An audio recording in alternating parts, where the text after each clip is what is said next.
Basically நான் 4 இயர்ஸாக content create பண்ணிட்டு இருக்கேன். And I started when I was in 11th standard. Okay, இப்போ கரண்டாக காலேஜ் செகண்ட் இயர் இருக்கேன். And I put finance content. ஸ்டார்டிங்கில் ஸ்டார்ட் அப் கண்டென்ட் நான் போட்டுட்டு இருந்தேன் because I like start ups and I work in start ups and I also building start up. Okay, நான் டெக்ராக்னு ஒரு ஸ்டார்ட் அப் பில்ட் பண்ணிட்டு இருக்கோம். ப்ளஸ் ஒரு ஸ்டார்ட் அப் பில்ட் பண்ணிட்டு இருக்கேன். இந்த ப்ராசஸ்லாம் போயிட்டு இருக்கு.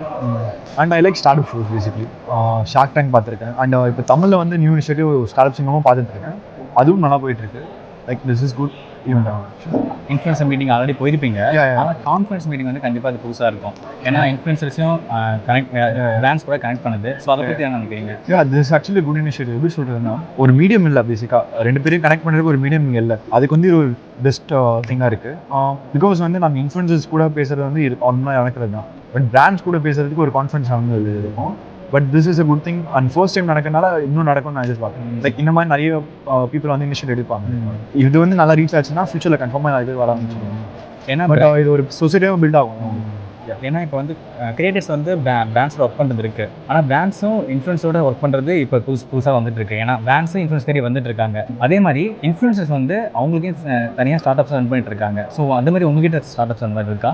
நான் பேசிக்காக வந்து ஒரு ஸ்டார்ட் அப் ஆக்சுவலி ஒரு இன்ஸ்டாகிராம் பேஜ் தான் இருக்கேன். அது வந்து ஏஐல ரெடி பண்ணிட்டு இருக்கோம். லைக் ஏஐ பேஸ்டாகவே ஃபுல்லாக போடலான்னு சொல்லி பிளான் பண்ணியிருக்கோம். ஃபேஸ்லெஸ் சேனல் மாதிரி ஒரு சில ரன் பண்ணிட்டு இருக்கோம்.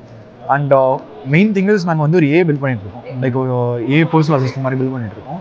அதுக்கு ப்ராசஸ் போயிட்டு இருக்கு. பட் இன்னும் நாங்கள் லான்ச் பண்ணல. Because it's taking lot of time. அப்போ கண்டிப்பாக உங்களுக்கு சீசன் 2 நீங்கள் பார்ட்டிசிபேட் பண்ணுவோம் வாசம் இருக்கு. ஹோப்ஃபுல்லி. இப்போ நம்ம ஃப்ரெண்ட்ஸோட டீ கலக்கு வந்து நான் ஒரு ஐடியா டிஸ்கஸ் பண்ணியிருப்போம். கண்டிப்பாக ஆரம்பிக்கலாம் அப்படின்னு சொல்லிட்டு அந்த மாதிரி நீங்கள் டிஸ்கஸ் பண்ண ஏதாச்சும் ஒரு ஸ்டார்ட் அப் ஐடியா இருக்கா? இல்லை அதுதான் அந்த ஏஐ?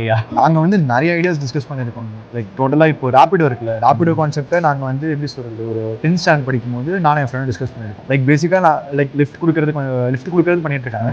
பட் அதையே வந்து ஒரு பெய்ட் சர்வீஸாக எடுத்துகிட்டு போனால் எப்படி இருக்கும்னு சொல்லிட்டு அப்போ யோசிச்சோம். பட் எப்படி சொல்கிறது, நாங்கள் யோசிச்ச ஒரு 3 months சம்திங் லான்ச் ஆகிடுச்சு. பட் அந்த மாதிரி நிறைய ஸ்டார்ட் அப் பண்ணிட்டே இருக்கு. மோஸ்ட் ஆஃப் த திங் வந்து ஸ்டார்ட் அப் வந்து ஐடியா பண்ணுறது ஈஸி தான். யார் வேணால் ஐடியா பண்ணலாம். லைக் நிறைய ஐடியாஸ் வந்து எக்ஸிக்யூட் பண்ணாமல் இருக்குது. எக்ஸிக்யூட் பண்ணுறதுல தான் மேட்டர் இல்லை.